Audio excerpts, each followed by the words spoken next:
saying to my mother, please call my wife.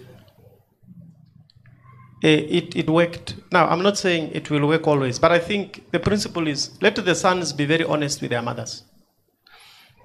Let's also be very honest with our young sisters, because I think when she has young brothers who might have more Marie than me, they want to size me up from time to time. And if I have young sisters also who maybe are not married, the fire comes this side. But if we are open on our sides ourselves, that young sister, listen, things have changed. The new authority in government, the ruling party, we will revert back to you at our earliest convenience. But we have men who hide and even say to their mothers, you know, it is not right. But they also don't say the truth to the wives. They say, I don't know why my mother keeps. And I think we need to be honest. We sit in one room. Mom, we are here. You are our mother. Please advise us. And I think we will kill a lot of problems. But if we keep running away from these in-law stories, let me also summarize by saying, we need to be on one side. I learned in life that sometimes you sit in an interview, the best candidate does not get the job. But you don't go out and say, in fact, I didn't support the person they chose, because the leadership is collective. But you find in marriage, depending on fireworks coming, people start saying, I'm not part of that decision. But if a decision is taken and it has not worked, it means it's a family decision. And this is why we open up for people saying, yeah, I know my son would not do that. It's the wife. But when we reach a level where they say, I think they decided, if we drown, let us drown together. I don't know whether I've given too much power to young ladies. I'll stop there. Just in addition to that one, I think it's very important for us to note that it's not only the sisters-in-law and the brothers-in-law that are causing problems. We also have mothers who've got this control in their daughter's marriage. They phone and ask, what is your mother-in-law doing? It's 2 weeks now. She's still in your house. What is she doing? This is my mother calling me to ask, what is my in-law doing? So the power also rests with me. In as much as I respect my mother, I also need to let her know her boundaries. We need to do that prayerfully and with respect. And also as a couple, it is important for us to always show a united front, because the moment our relatives notice that there is some friction between those two, then they will really divide you. So if they know the moment they attack me, they've attacked my husband. If it's my side, the moment they attack him, they've also attacked me. It will be difficult for them to come through. What does the church say? Amen. I meant, do you have anything to say? Can I just add? As much as couples must stand up for each other, there's also a need for couples to make friends with the relatives of the other spouse. These are people who have grown up with your husband. They loved him. They sent him to school. They paid for everything. And now you just want to come and grab and be separated now. Don't touch. That is also wrong. You can't do that. I think we need to befriend them. As much as the Bible says, cling to your wife. He must leave. You left, eh? He must leave the father and come and cling to me like glued. I must also reach out to his family, befriend them. Surely there is a reason why they don't like you. You also check yourself. Why don't they like you? Why do they want to speak to him about you and not yourself? We also have something to contribute. From experience as well, I think it also takes the two of you to understand that you made a pact to each other, to protect each other, come rain, come thunder. The biggest challenge that can ever, or the worst, this is actually a universal African problem, you know? It's as if we are at war the day you married your wife. It's as if she's at war with your mother-in-law, which should not be the case. And like was highlighted, most importantly, as the man in the house, protect your wife and always ensure that should issues arise, some of us, we learn the hard way, especially men, you need to take the bull by the horns and you need to sit with your mother and explain the situation. And do not let your mother be the one that gives you advice on the side. Should advice be needed, let it go through your wife. You are the one who actually cultivates that relationship. Same goes for the wife with regards the parents from the other end. So I think there is that element. We as Africans have actually, it's now a stigma. We actually walk into marriages with this mentality that this should actually happen. And yet, we are growing up to become parents as well, and we stand a chance to actually make a difference in our children's lives and in the generations to come. Solem, please come forward and give us a song. If there's anyone who's itching or who wants to really say something with regards to this topic, I know most are quiet. Brother Mpafa. Solem, please move forward. I'm not saying people shouldn't stick together, but I'm saying, again, let us not ignore the fact that we have to listen to our parents. Some of the things you cannot see standing up, your parents can see them seated down. So your parents have experience on those things. I've seen marriages having troubles because the parents didn't give a blessing. It's very important for the parents to bless the marriage. I'm not saying take the side of the parents, but parents are very important. They've experienced, they've seen a lot of things that we have not seen as youth. Thank you. I think once that relationship is cultivated and is established, parents can only bring goodwill to the family, you know? And there is no reason why advice given, I mean, like has been highlighted, these people have brought you up so far. So really, surely what they say, as a grown-up, you should be able to say, this holds water and this doesn't.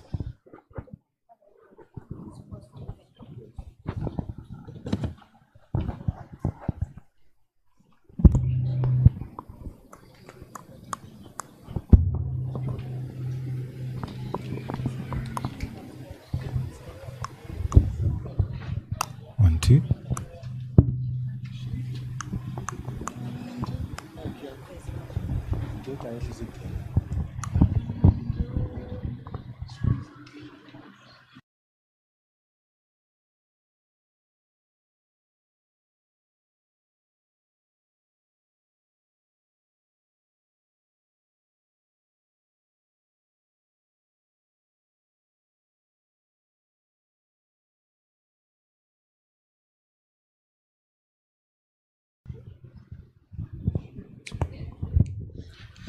Under his wings I'm safely abiding,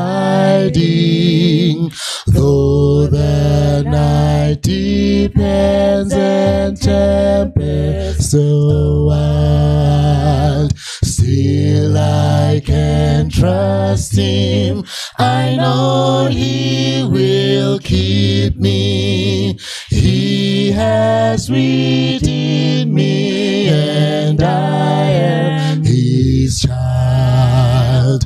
Under his wings, under his wings, who from his love can sever?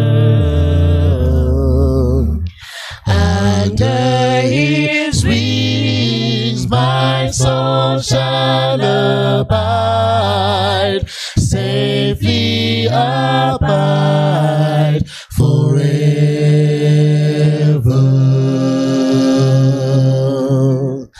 Under his wings, oh, what precious enjoyment!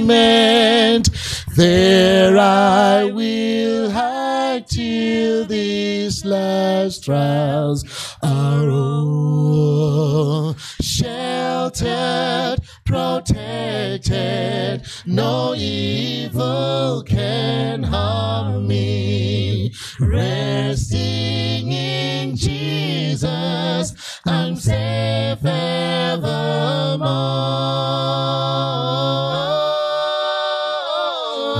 Under his wings, under his wings, who from his love can sever?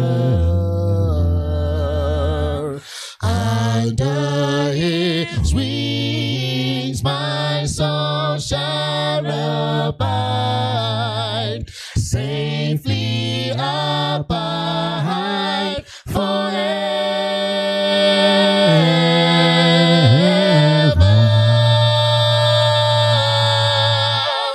Amen.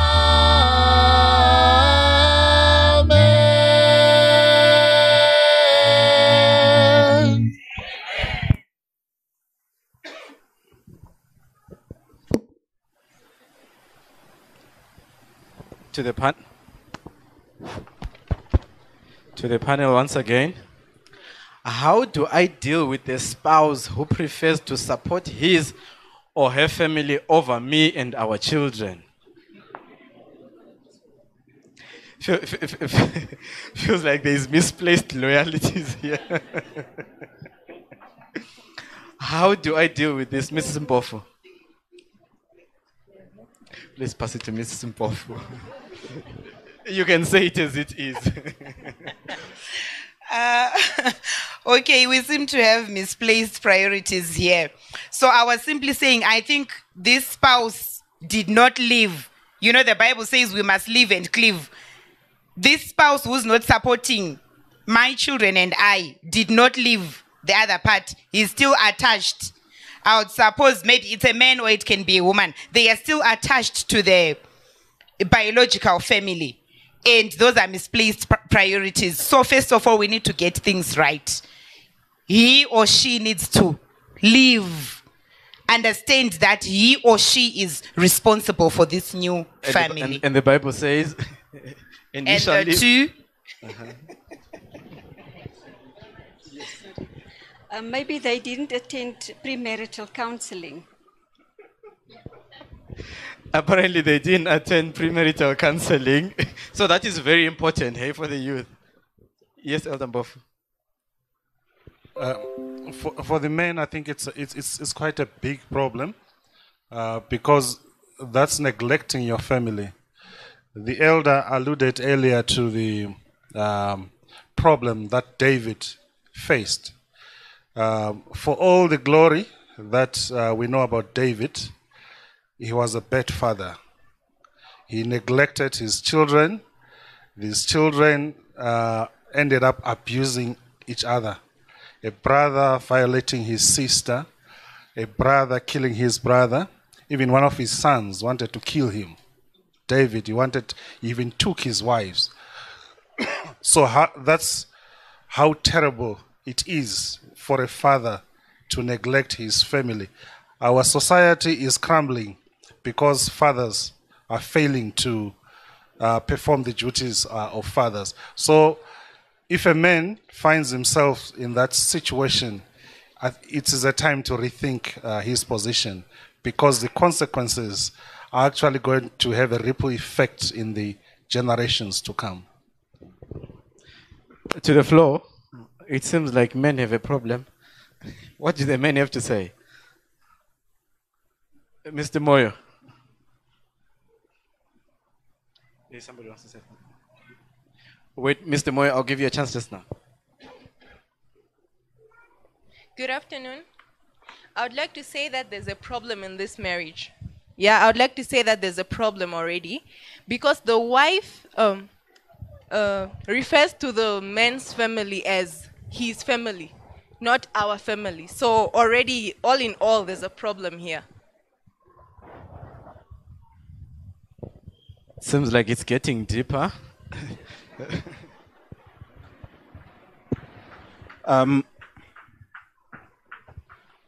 In terms of supporting families. I think once you're married, it's sometimes it's good. Actually, okay, maybe it works for us where we have a joint account where all finances, you are managing them together. So there is not any point in time where someone can just take money out and do whatever they want to do if it's not discussed like as a family. The problem that comes is when you have separate accounts, people tend to have this ownership that it's my account, it's my money, I can do as I wish. And you'll find at times you might be thinking in your spouse account there is money, but the spouse has totally wiped out the account. And when you try to ask, they'll tell you, look, I have parents to support.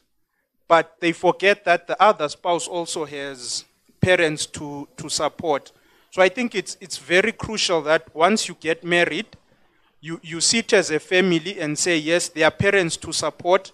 How do we support our parents? Supporting parents should not be done in secrecy. It should be something that is open. And I think in most, I've seen it in most cultures generally, like with me, when my parents need something, they need to talk to my wife. Then my wife relates to me. But the moment they start communicating straight with me, it means they are sidelining her. They don't see the need for them to communicate with her. So it means they are not really taking her to be part of my life. So I think it's also crucial that once we get married, we let our parents know that you have a spouse and anything they need, they have to also go through the spouse. I think that also helps. The last thing, I think I heard Elder Kiangi talking about courtship, that you should not court over 6 months. And I heard a lot of mumbling. It's possible. Me and my wife courted for exactly 6 months, and we got married. I'm not saying all is rosy. Yes, we have our challenges, but courtship should not be a forever thing. It should be, yes. Okay, I think sometimes the lines are very much blurred when it comes to understanding what courtship is and what dating is. I wanted to add something to this situation. I think it all comes back to the word communication. There's a saying which says communication is the bridge over which love travels. I mean, husbands, they must also learn to communicate what happens in the home. You can't send your mom 4,000 and you don't tell your wife. When she's cleaning, she just finds the deposit slip is lying there. It's obvious she'll catch feelings and say, no wonder he has been buying 250 milliliters of oil. This is where the money is going. So the moment you communicate, she will absolutely have no problem with it. Of interest was if those who attended during the course of the week, those are some of the very important issues that were touched on. For those who are planning to get married, that's one of the ticking time bombs. Finances in the family. Those can, no matter how much in love you are, cross certain lines, something will explode. And more importantly, when you agreed that you shall be one, it means exactly that. And I like the idea that Brother Melis just brought about. Make sure you are transparent. I mean, it doesn't necessarily mean that a joint account solves everything. If you are dishonest, you will still make money on the side and keep it yourself. Transparency and honesty are very important. And that is why the issue of finances becomes a problem. Because once you start doing things outside an agreement that you have with your wife, you are rest assured to burn yourselves. From the panel?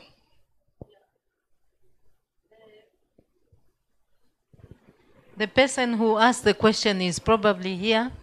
Is a spouse who is waiting for help to go and start implementing. Maybe we are dealing with issues like the ideal issues. That is good if the people go through this one. It's good if they communicate, but maybe the communication channels have already broken down. So my suggestion is that my sister or my brother, there's something you can do immediately, and that is to start praying. Because if you go now and say you have to to give money through me or something like that. It's going to create another problem. This man misunderstood his job description, which is from God, a provider. This man needs training, or this man has a hidden agenda, which you don't know. But God, who can do everything, will be able to change the heart and train him to do his responsibility. Did you hear that? One thing that can break a family is trying to retaliate. Just because your husband maybe made the error of sending money behind your back, doesn't mean that do the same in the process of trying to resolve it. Sometimes people learn best when you show them the right way. Show love where it's not expected, and you will be surprised the kind of work that God can put or can do to your other spouse. Elder Kiangi? You didn't want to say? Okay, this one question, it says, it's still on the husband. How can I deal with a stingy husband? I said this yesterday. Seems like husbands are a problem. How do I deal with a stingy husband? I do not know, but the word stingy means, wow, it can be, oh, I do not know whether. That's a difficult one, because if he's stingy, it's for your good, isn't it? Where does it means he's not misusing the money? So where is the money going? It's remaining in the family. So is that a problem? I am almost forced to pass on this question, but please go ahead. Because it could be in so many forms, but it means maybe he's directing finances in the wrong place. That's not being stingy. So the money is there, that's the definition of stingy. Yeah, but it can be true even to the wife. The man can be stingy to the wife. Okay. I'm not referring to him, but there is one man I know who's very close to me. He was my friend, and but I was very surprised to see one day that my mother-in-law came to ask for money to go and buy oil, cooking oil, and we had just visited the house, and my father-in-law was keeping the money here, the money we gave or other children gave. Because when it is here, what did you used to call it? It's confidence. So he was confident and walking confidently. So, and then when my mother-in-law asked, he says, I'll give you when I'm going. So the money is going to be given when he's leaving. But it says it has not even stayed in the pocket for a while. So I don't know what you call that, but he will give it later. Anyone else from the panel?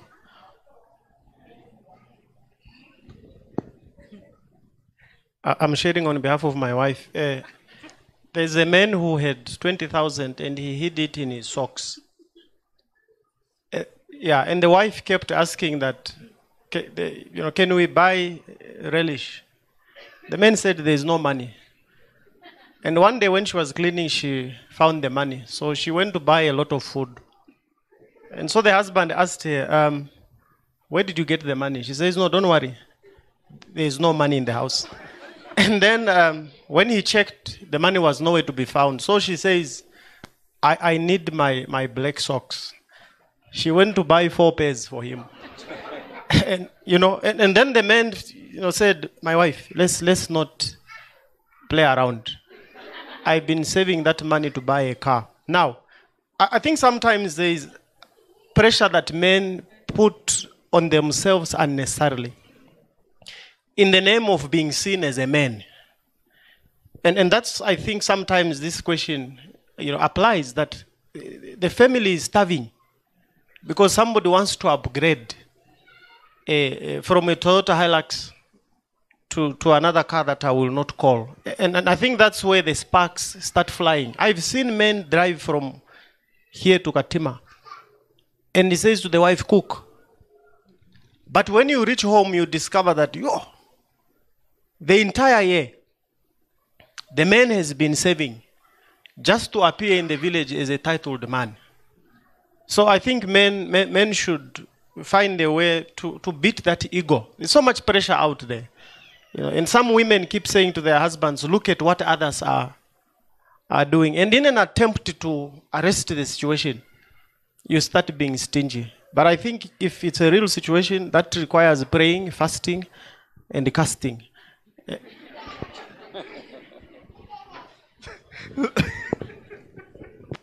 There are demons involved, and it's very true. The devil does not need to actually appear himself here. He needs to use someone. And many a times, you don't realize that you have suddenly become the agent. Just another question. Should I support stepchildren that are living in our home? For example, pay fees, buy clothes, etc. I am quite sure it's directed to the women at this point. Should I support stepchildren that are living in our home? For example, pay fees, buy clothes, etc. Yes, ma'am. Please pass the mic. Should I support them? Why not? It's your kids. I mean, when you accepted the husband, you accepted the kids. Don't make a differentiation between your children and his children. I have a cousin. The husband had 2 kids, and they together have 3. So often she publish on a WhatsApp status, my family, only the 2 kids. I think it's very unfair. Wow, to the floor. What do you do, or what do you have to say, or what advice can you give? It's been said, when you accept him, you have accepted the children as well. But how practical and how simple is it? Because I think of this more as a spiritual thing. For as long as this person did not carry these kids for 9 months, they sometimes feel like this bond is not there. Only Christ can actually create that bond for a converted woman. What's your take on that? I think on the contrary, I think men are more accepting. I stand guided. Yes, I think when we discussed the topic on blended families, we were told that it's one of the complexities that we find in blended families. But I think blended families demand that we be as Christian as we can be. We have to be very principled. We have to review our actions with reference to our relationship with God. So I do not see for a Christian who will come here and put an offering in the plate so that a school can be built for children in Korea, but you are not supporting the children in your own household. I think that's hypocrisy at its highest level.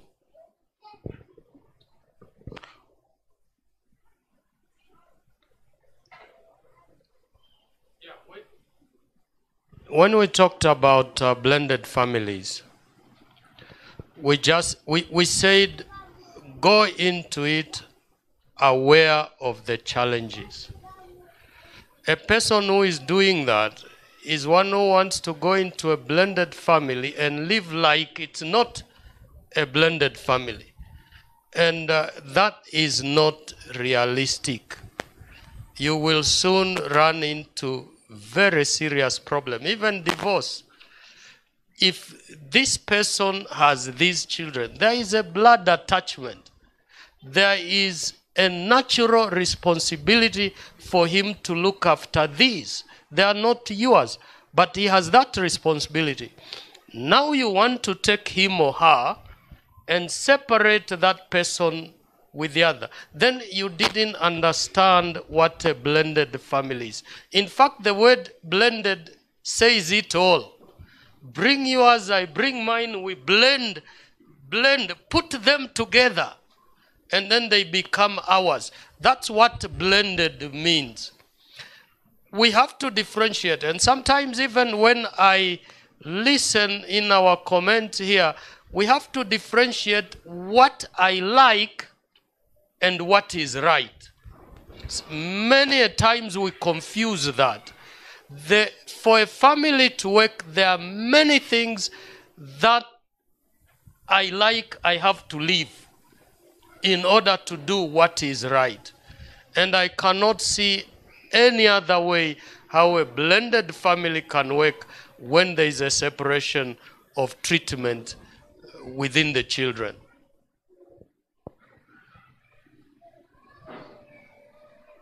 Okay. In the interest of time, allow me to pose these two at the same time. What is the formula for our wives to respect us? That's the first one. The second one says, will it be correct to marry a man who does not work? The formula for wives to respect. And will it be right to marry a person who doesn't work?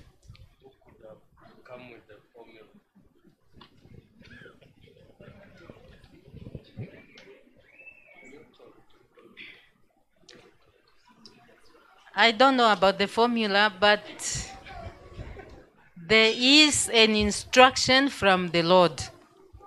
We are just doing it because the Lord said so. Respect your husbands. That's what the Bible says. And husbands, love your wives. There is no other formula. Which other one? I don't know. Unless you want now practical things, maybe you are asking that, what shall I do that will show that I respect my husband? I don't know whether that is the question. But otherwise, a formula or a guideline is what the Lord said. I think it's more in line with a guideline.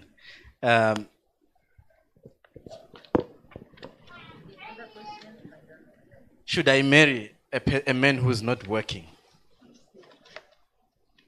Should I marry a man who's not working?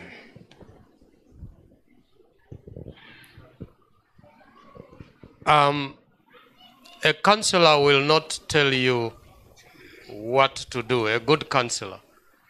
A good counselor will only tell you the consequences of this.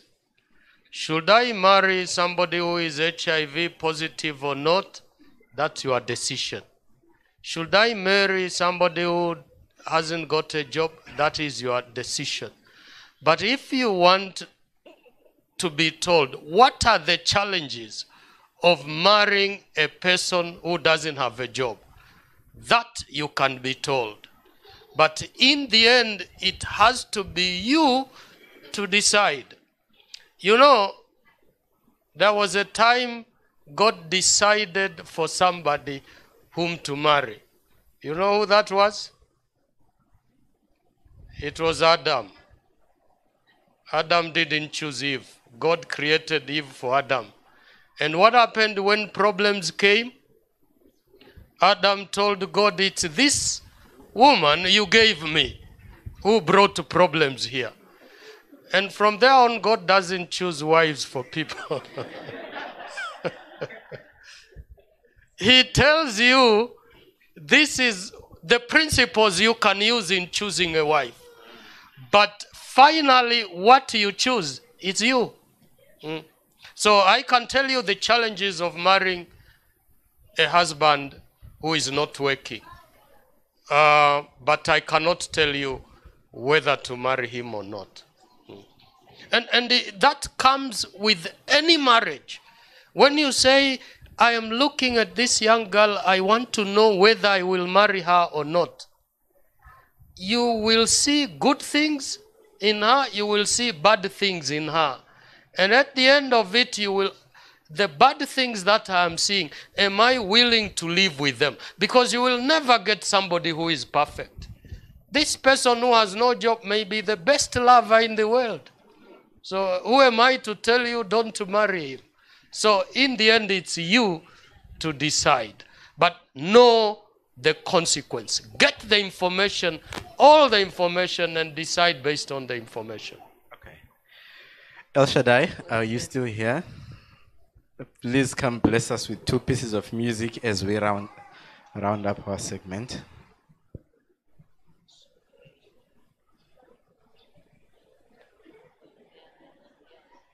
While they are coming forward, our next question,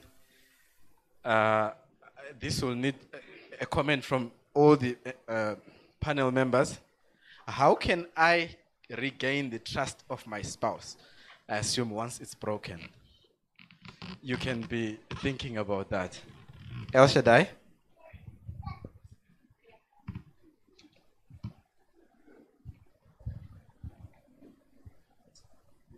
And one of the pieces of advice that actually came out during the course of the week, which was of interest,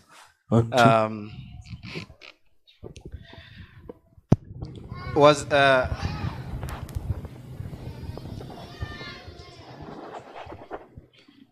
things will not always be rosy in these relationships. But one thing that is said is that it seems like those who are married, who have the certificate of marriage, are having less fun than those who have no right to be having the fun out there. Something to think about.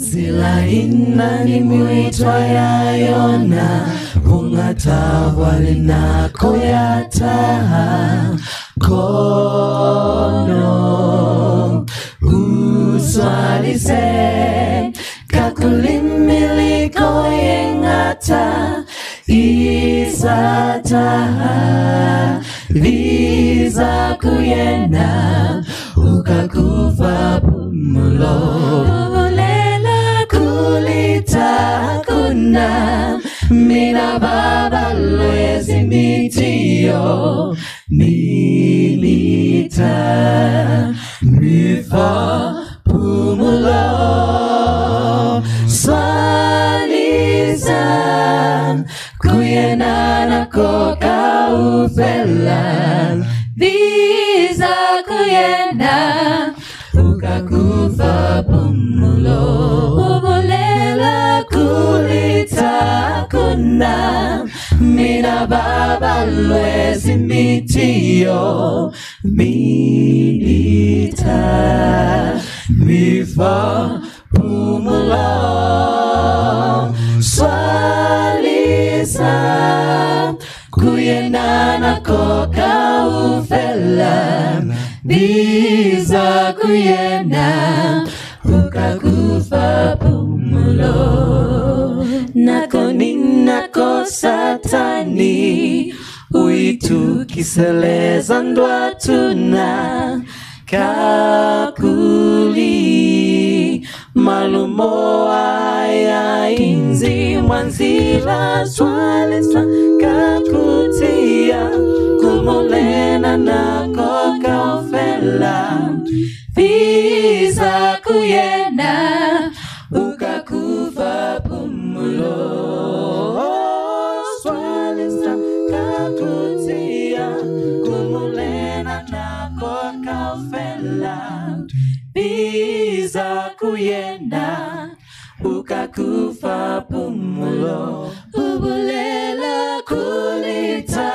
kuna mina baba lwezi mitio milita mifa pumulo swalisa kuyenana koka ufela biza kuyena ukakufa pumulo ubulela kulita kuna mina baba lwezi mitio minita mifa pumulo swalisa kuyenana koka ufela iza kuyena ukakufa pumulo iza kuyena ukakufa pumulo iza kuyena ukakufa pumulo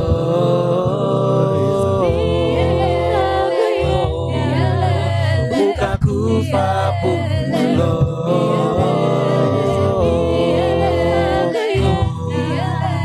ukakufa pumulo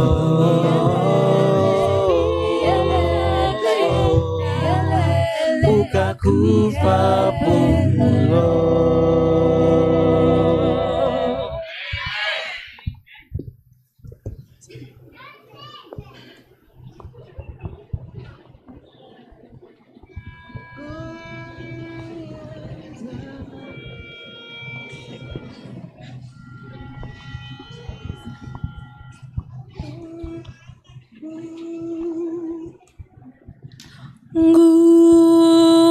Nguyeza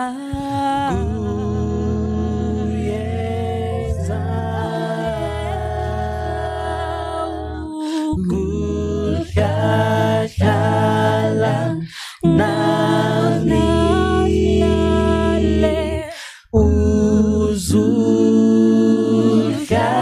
uzulshale nami segu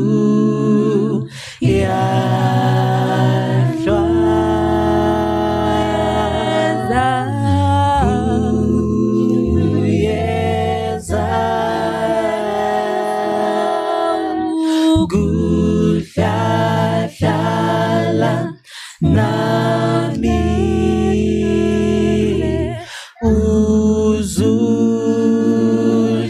uzulshale nami segu yashwa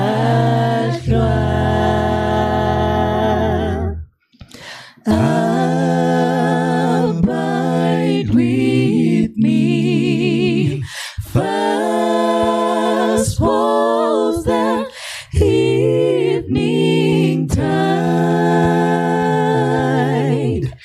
the darkness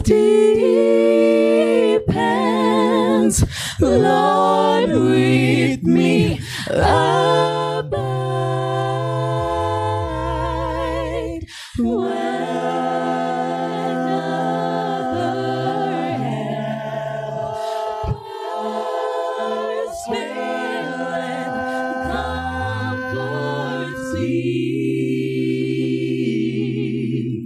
help of the helpless soul abide with me help of the helpless soul abide with me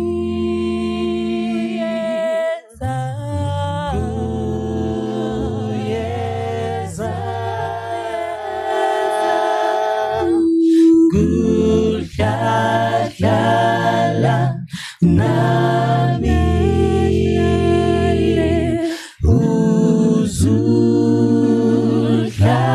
uzulshale nami segu yashwa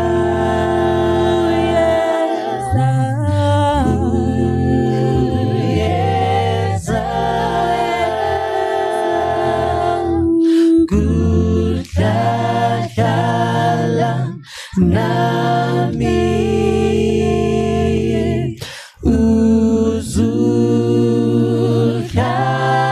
uzulshale nami segu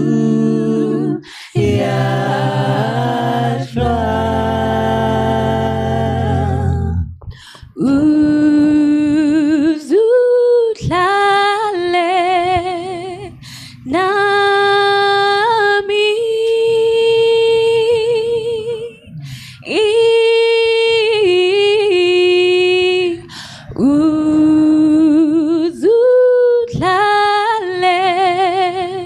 nami, nami, oh, sale nami, uzulale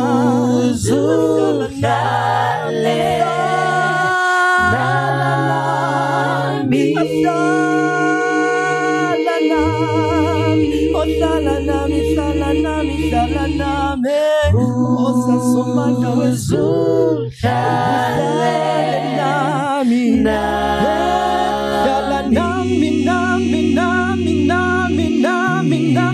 nami,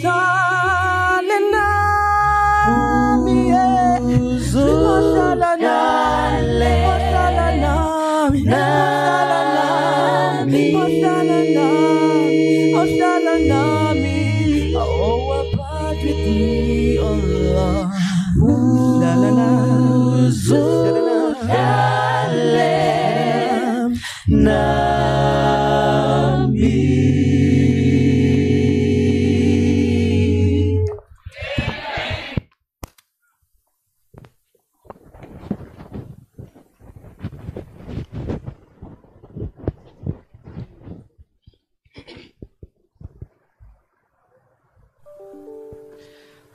After that piece of music, you might as well pray and leave the temple.